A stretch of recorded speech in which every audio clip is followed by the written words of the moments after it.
Chris here with another fresh tip for you all. In this video, we are going to continue our look at painting the ADEPTA Sororitas from Mcfarlane Toys. And of course, we are going to work on the chainsword for this action figure. To get it started, we're going to use some gunmetal from Tamiya. This is X10. I'm going to use a 1/4 inch flat brush here to apply the base coat. The part has been primed in Stynel Res Light Gray. Mind you, makes priming this thing a little bit challenging, as the primer is pretty much the same value as the plastic that this toy is cast in. So, just a little warning. And as you can see here, we're just simply painting the little doodads and, of course, the chainsaw blade teeth, as it were. And, of course, it's pretty straightforward. We're just going to apply it. And, of course, here's the end result. I don't think you guys really need to see me working the whole way through it. We're going to paint the handle as well in a metallic. And I did consider painting the guard on the sword. I considered painting that like a metallic or a brass, and I decided, no, we'll do something else. Something boring, I suppose. Next, we're going to jump over to Flat Red XF7. After giving a thorough shaking, I used my brush to begin applying the base coat, and unfortunately, as I was applying the base coat around this blade, I guess the casing for the blade, I was struck by the notion that it was just going to take me too darn long to do, so I ended up busting out my airbrush and basically finishing the base coating process on that.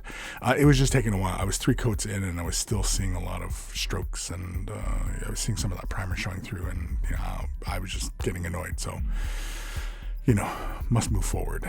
Here you can see I'm using a bit of the acrylic retarder from Tamiya, and it was highly recommended for the retardant, basically for brush work. So if you are using Tamiya paints or want to use Tamiya paints, and you're primarily going to be using them for brush, I definitely, strongly, wholeheartedly recommend you pick up the retardant.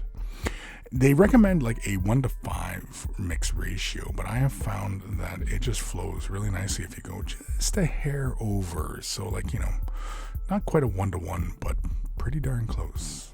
After about 20 minutes or so, it's dry. So it does slow down the drying process considerably, but that does allow you some opportunities to, create some interesting looks and effects on a surface, including wet blending and feathering and all these other fun techniques that we like to use on our miniatures and models and things of that nature.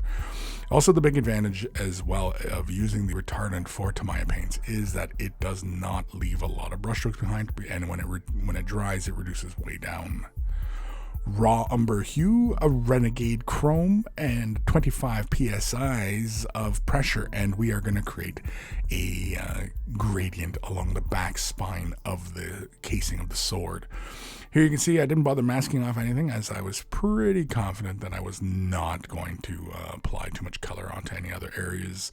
Again, I'm just spraying at the tip of the sword and creating a slight gradient down the back of it.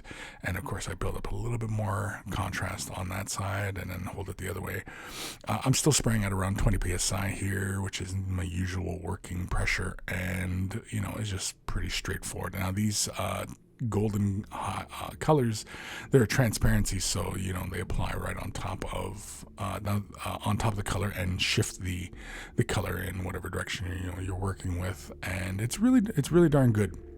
It sits on top of the Tamiya paints on fine. They're both acrylics. It's just one's alcohol based, the other one isn't. It's water based. This is a water based paint. Using the shading gray, 2 drops of Liquitex Flow Aid, a little bit of water in the bristles just to thin the color out ever so slightly, and we are basically going to shade wash all of our metal bits. Metal bits. You can see some of the shade wash gets outside of the metal areas, and I do quickly try and feather those out so that they're not so predominant. I'm not too worried about some areas. It's just let the color just run and let it do what it does. But I found that on the red areas that you should really be mindful, just because you don't want to shift that value too far. So you got to be somewhat controlled as you work your way around. And again, I'm just simply moving the color around on the teeth of the chain blade sword thing. Once it's all set and done, we're going to jump back over to some gunmetal. We're going to use a sponge. These hobby sponges, you pretty much go to any big box store, finishing brushes and stuff like that, anywhere where you can find these really dense kind of sponges, and also some clamping tweezers just to help hang on. I just like it because I don't have to continually apply pressure to the tweezers. I just dunk it into the lid of the bottle, dab off some of the excess, and then in the typical fashion in which we like to weather our models, I'm simply just lightly, very lightly, dabbing the surface. Now, you actually don't get too much working time with this, as, again, I think by the end of this series, I think we all know how quickly Tamiya paints dry. They dry really quite quickly. So I'm constantly back and forth dabbing and trying to maintain a mostly random-like appearance for the weathering. You don't want to be uniform in your application of this stippling. You want to have it kind of irregular and, go a little bit further than necessary, and all these things. Just again, it just helps with making it look like it's all worn. And here you can see the finished result. We're going to jump over to chrome silver next. This is the Tamiya bright silver, and with this I'm just simply going to start edge highlighting. I'm using my 1/4 inch brush here, just because I can. Really, it's just so that I can get some nice straight lines. Actually, this brush is pretty darn good for doing a straight line. It tapers to a nice chiseled edge, and so it makes edge highlighting and things of that nature really, really easy. And again, here for the teeth, again, I'm just using the broad face of the brush to capture just the tips of each of those little spiky, dangerous chainsaw teeth. And really, it's pretty straightforward. It's just a quick little overbrush. It's similar technique to what we do for dry brushing, but just leaving a lot of paint on the bristles. And so it's just a quick little brushing onto the surface, and again, it's just quickly working our way around the edges. As I've mentioned previously in the other videos in this series, working on this figure, I'm not too concerned with high levels of contrast on predominantly large surfaces like this, as it tends to look a little funny. I think bigger, broader surface, more subtle highlights and subtle shadows go further rather than really contrasty type of things that we typically see on miniatures. Gold leaf is next, and this is for the pommel of the sword as well as the fleur-de-lis on the main body of the sword. So just quickly base coat these areas, try to be as neat and careful as possible. I jump over to my synthetic detail brush here to apply the paint onto the fleur-de-lis. It's pretty straightforward. I mean, it's nothing terribly challenging here. And again, this is miniature painting. This isn't rocket science, so it's all pretty straightforward. I don't think I apply more than one coat on these areas. Oh, the pommel I did, yes. Raw umber hue, some Liquitex fluid, 2 drops and 2 drops here. So basically it's a 1-to-1 ratio, just a little bit of water in the bristles.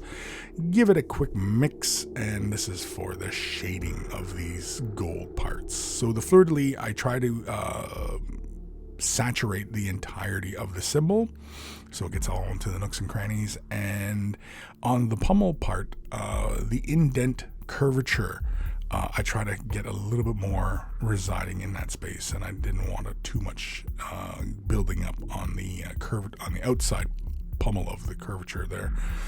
I ended up wiping it away with my finger. Here on the fleur-de-lis there, again, you can see I just leave like a little outline on those surfaces.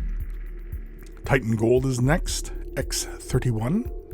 And this is, I'm going to use my detail brush here, and basically I'm just laying in some highlights. So I'm just catching one side of the top petal, the uppermost portion of the side petals, and just picking out. On the pommel here, I just hit the both curvatures. I leave that inside curvature, that part where that red part connects up to it, I leave that pretty much alone, and I only do just the basically main forward-facing portions of these details here, just to bring a little bit more prominence and supposed way of the light would catch on that surface. Now, this is a really fun way of highlighting gold using these Tamiya paints, as it is noticeable to the eye. It is very noticeable to the camera because of all the bright lights and how metallic this is.